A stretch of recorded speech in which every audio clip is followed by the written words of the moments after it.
Sa ating balitang abroad, lampas 100 nang naiulat na sawi matapos tamaan ng magnitude 7.4 na lindol ang bansang Colombia noong August 10.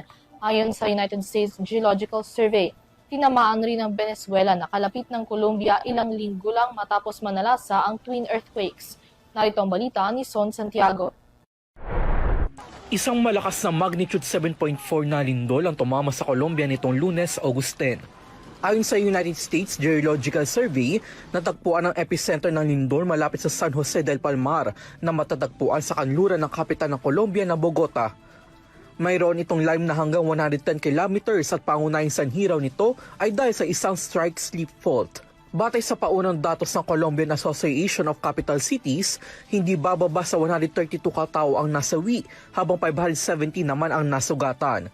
Naramdaman din ang pagyanig sa kalapit na bansa, partikular na ang Venezuela na kamakailan lamang ay nakaranas ng magkasunod na lindol noong June 24. Samantala, nagdeklara na ng National State of Emergency si Colombian President Abelardo de la Espriella na kakaupo pa lang sa pwesto nitong August 7. Patuloy naman ang rescue at relief operation sa bansa habang maglalaan din ang pamahalaan ng temporary rental subsidies para sa mga pamilyang nawalan ng mga tahanan dahil sa lindol.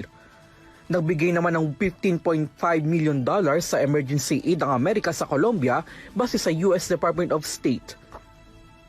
Para sa EuroTV News, ako si Son Santiago, isang dekadang sumasaludo sa bawat Pilipino.